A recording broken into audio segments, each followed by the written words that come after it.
నమస్తే మిత్రులారా. ముఖ్యమంత్రి రేవంత్ రెడ్డి గారు అన్ని వైపులా లాక్ అయిపోయిండు.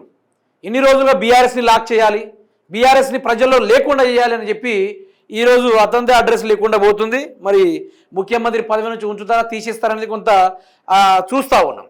ఈ మధ్యకాలంలోనే రేవంత్ రెడ్డి ఒక విషయం బయటపడింది. కోమటిరెడ్డి ఏమన్నాడు, రేవంత్ రెడ్డి రాత్రి 2 గంటల టైంలో ఓ మహిళను వేసుకుని రోడ్ల మీద తిరుగుతున్నాడు అనుకోని వెంకటరెడ్డి కోమటిరెడ్డి నేను అంటలేను, వెంకటరెడ్డి కోమటిరెడ్డి అన్నాడు. ఏమని? ఓ మహిళని బండేసుకొని తిరుగుతా అన్నాడు. తర్వాత మాధవిలత ఎవరు? మాధవిలతకి ముఖ్యమంత్రి రేవంత్ రెడ్డికి సంబంధం ఏంది? అసలు సెక్రటరియట్ ఆఫీసులో ఏం జరుగుతూ ఉంది? అన్ని శాఖల్లో ఫైళ్ళు మాధవిలత చెప్తే ముందుకు పైకి పోవడం ఏంది అనేది సర్వత్రా విమర్శలు వచ్చినాయి. సోషల్ మీడియాలో వచ్చినాయి, కథనాలు వేసిర్రు. తర్వాత దేంట్లో వచ్చింది? ద హ్యాండ్స్ ఆఫ్ ఇండియా దాంట్లో కూడా వచ్చింది. సీఎం రేవంత్ రెడ్డి కథలన్నీ బయటపడ్డాయి. తర్వాత రేవంత్ రెడ్డి అక్రమాలన్నీ బయటపడ్డాయి. రేవంత్ రెడ్డి 2 చేతులలో సంపాదించుకుందామని ఎక్కడైనా కబ్జాలకు పాల్పడితే పుసుక్కునాడ బీఆర్ఎస్లు ఎదురవుతున్నారు. రేవంత్ రెడ్డి ఏం చేయాలో ఫ్రస్ట్రేషన్కి లోన్ అయ్యి పిచ్చిలేసిపోతా ఉంది. రేవంత్ రెడ్డికి మానసికంగా కొంచెం డాక్టర్లు మంచిగా లేడని చెప్పిర్రట. అయితే అదైపోయిన తర్వాత ఏంటంటే మొన్నటికి మొన్న నేను నిన్ననే చెప్పిన రేవంత్ రెడ్డి 8 కోట్ల వాళ్ళ బినామీ స్కామ్ అని. ఎవరు? ఏఐసిసి సెక్రటరీ సంపత్ గారు, మాజీ ఎమ్మెల్యే ఉన్నాడు అతను. సంపత్ గారు ఏం చేశారు, ఒక బిల్డర్ దగ్గరికి వెళ్ళి, ఒక కాంట్రాక్టర్ దగ్గరికి వెళ్ళి, నువ్వు మాకు 8 లక్షలు ఇస్తావా లేకుండా సత్తవరా అనుకుంటూ కారేసుకొని మరి కత్తులు కటార్లు పట్టుకొని ఏదో బీహార్ రౌడీ మూకలు జరిగినట్టుగా చేసిర్రాడా. ఈ విషయాన్ని బీఆర్ఎస్లో ఉన్న మన్నె క్రిషన్ అతను దాని మీద మాట్లాడడం జరిగింది, వీడియో పెట్టాడు అంతే. దాంతో ఇది ఎట్లా బయటపడింది, మనం అన్ని సీక్రెట్గా మెయింటైన్ చేస్తున్నాయి, అన్ని ఎట్లా బయటపడుతున్నాయి, మనం చెడు బయట చెప్పుకుంటున్నాం, మంచేమో సెవుల్లో చెప్పుకుంటున్నాం అనుకుంటూ రేవంత్ రెడ్డి సంపత్ పైన సీరియస్ అయ్యిండు. మరి కొట్టిండో ఏందో తెలియదు కానీ ఇక సీరియస్ అయ్యిండు. సంపత్కి ఇక మైండ్ దొబ్బింది, ఏం మాట్లాడుతుండో ఆయనకి అర్థం కావట్లేదు. ఒకసారి గది కూడా మీరు వినుకునే ప్రయత్నం చేయండి. ఇక దొరికిపోయిన తర్వాత చేయడానికి ఏముంటుంది? తమ్ముడు ఈ మధ్య నా ఫ్యాషన్ అయిపోయింది. బీఆర్ఎస్ ఏం పని లేదు, వాడు ఖచ్చితంగా తెలియటోడు, ఎలుకలు పెట్టుకోడు, ఉడకలు పెట్టుకోడు అంతా అనుకుంటున్నాడు. చేత ఏదైనా ఏమంటారు వాళ్ళు ఇలా గిరిపాడు అట్లా విషయాలు కరెక్ట్లావు అని గిరిపాడు దాన్ని చెప్తుంటాడు, ఇది చేస్తుంటాడు. ఆయన ఎప్పుడు ఎప్పుడు ఆయుధాలు ఎదురు తింటారు. తమ్ముడు ప్రశాంత్ నేను ఎవరి సైకిల్లో పనిచేస్తున్నావా? కేటీఆర్ నాడు వాళ్ళ బాబాజీ హరీష్ నాడు వాళ్ళిద్దరికి కేసీఆర్ నాడుగా సంపత్ కుమార్ అఖిలంగా అది ఇక్కడ మీరు గమనించాలి. ఏం మాట్లాడాడు మీకన్నా ఎవరు అర్థమైందా?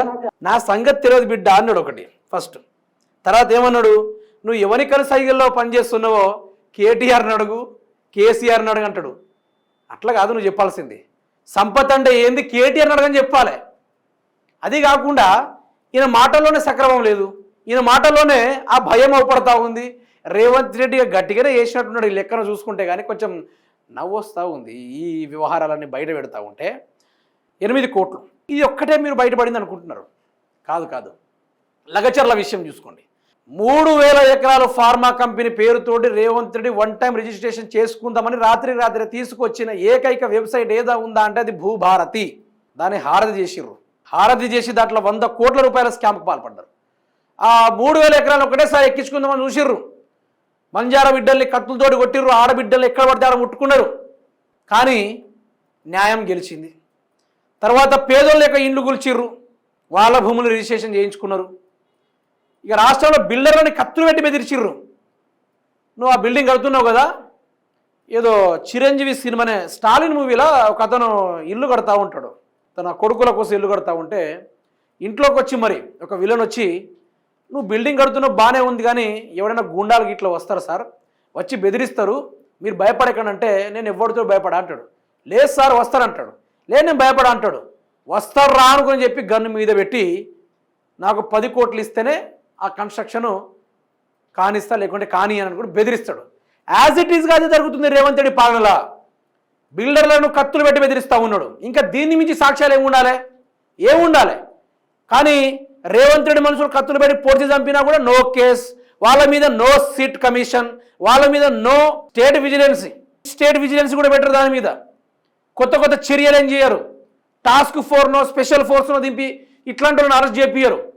మళ్ళీ మాట్లాడుతుండు, కృషాంక్ నా గురించి నీకు తెలియదు, నీ గురించి నాకు తెలియదు అనుకుంటూ మాటలోనే దమ్ము లేదు. కానీ మళ్ళీ ప్రెస్ మీట్ పెట్టిండట. నువ్వు చేసిన పనే దొంగ పని, నువ్వు చేసిన పనే లంగ పని, నువ్వు చేసిన పనే అటెంప్ట్ మర్డర్ అది. మీ మీద కేసు ఫైల్ చేసి బొక్కలు నూకాలు మిమ్మల్ని పట్టుకొని. అట్లాంటిది మీకు ఈరోజు సగర్వంగా మీకు ప్రెస్ మీట్లు మళ్ళీ పదవులకు పేరు చూసుకుంటే ఏఐసిసి సెక్రటరీ రేవంత్ రెడ్డి కింద నుంచి పైదాకా చూసుకుంటే అతని దగ్గరలో పెట్టుకున్న మనుషులందరూ మోస్ట్లీ వాంటెడ్ క్రిమినల్స్. ఇది నేను చెప్తున్నది కాదు, మీరు చూడండి. ఆ గూగుల్ ఉంది, జెమినై ఉంది, ఏదో చాట్ జీపీటీ అట, మళ్ళీ గూగుల్ జెమినై కూడా కొత్తగా వచ్చింది. అడగండి. రేవంత్ రెడ్డి కింద సీఎం సలహాదారుడు వేం నరేందర్ రెడ్డి ఎవరు తెలుసా? రేవంత్ రెడ్డి తోటి జాన్ జిగడి తిహార్ జిల్లా. మరి ఏం పదవి ఉందని ఆయనకు సలహాదారుడు అయ్యా? నాకు అర్థం కాదు. అట్లాంటి వాళ్ళు లెక్కలేని ఉన్నారు. మొత్తం బ్యాచ్ ఉంది కదా, వాళ్ళ జైల్లో కలిసిన బ్యాచో లేకుంటే బయట కలిసిన బ్యాచో, మొత్తం క్రిమినల్సే, మొత్తం వాంటెడ్ క్రిమినల్స్. ఏమైనా మాట్లాడినా అనుకో కత్తులు తిత్తారు, గానులు తిత్తారు, అంతే. ఇక రాష్ట్రంలో డీజీపీలు లేరు. డీజీపీ వాళ్ళు ఏం చేస్తుర్రు మాలాంటి వాళ్ళని పడుతుర్రు. ఇప్పుడు మీరు చూశారు కదా, ఇంతకుముందు ఏదో సిట్ కమిషన్ వేశారట. పాకిస్తాన్లో పట్టుకోండి, ఆ గంజాయి బ్యాచ్ని పట్టుకోండి అంటే లేదు మేము మిమ్మల్ని పట్టుకుంటామంటారు వాళ్ళు. ఇట్లా జరుగుతుంది. జర జాగ్రత్తగా ఉండండి. ఈ 2 సంవత్సరాలు మన భూమి లాక్కొని కూడా మన భూమి మీద వచ్చి దౌర్జన్యం చేసినా కూడా ఆశ్చర్యపోవాల్సిన అవసరం లేదు. నీ భూమి నీకు కావాలంటే నాకు 2 కోట్లు అంటారు, వచ్చి అడిగినా అడుగుతారు. ఇక వాళ్ళ యొక్క ముఠా అట్లా విస్తరిస్తుంది అన్నట్టు. ఆలీబాబా 40 దొంగల కథ మీరు చూసారో లేదో? ఇక రేవంత్ రెడ్డిని చూస్తే చాలు. ఓ దండుపల్లి బ్యాచ్ మీరు సినిమా చూసారో లేదో? రేవంత్ రెడ్డిని చూస్తే చాలు దర్శనం ఇస్తారు. వాళ్ళ చూసి వాళ్ళ దర్శనం ఇచ్చినట్టే అట్లా. అందుకనే వీళ్ళు చేసే కార్యక్రమాలన్నీ దొంగ పనులు, క్రిమినల్ యాక్టివిటీస్ అయినా కూడా పోలీస్ శాఖ దీనిపైన స్పందించట్లేదు. ఇన్ కేస్ బీఆర్ఎస్ ప్రభుత్వం వస్తే బీజేపీ వీళ్ళంతా ఒకటే అబ్బా. ప్రజల కోసం ప్రాణంగా కొట్లాడేది మాత్రమే ప్రాంతీయ పార్టీ. అంతో కొంత బీఆర్ఎస్ కొట్లాడుతుంది. ఈరోజు నేను చెప్పే ముచ్చట కాదు, అది జాతీయ మీడియాలు చెప్తున్నాయి. ఎన్డీటీవీ కావచ్చు, టుడే ఇండియా టీవీ కావచ్చు, లేకుంటే మిగతా రిపబ్లిక్ టీవీ కావచ్చు, ఇవి చెప్తున్నాయి. భారతదేశంలోనే ప్రతిపక్షంగా బలంగా కొట్లాడుతుందంటే one and only party BRS party. వాళ్ళు చెప్తా ఉన్నారు.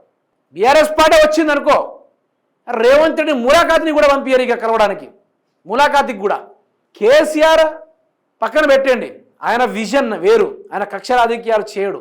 ఆయన తిట్టిన ఒక్కొక్క మాటకి కేటీఆర్ గారు విత్ వడ్డీలతో సహా చెల్లించడానికి ఒక్కొక్క ఉచ్చు బిగిస్తా ఉన్నాడు. ఆ ఉచ్చులో ఎలకబడ్డట్టు పడతాడా లేకుంటే పందికొక పడ్డట్టు పడతాడా? ఇక అది వేరే ఉంటుంది కథ.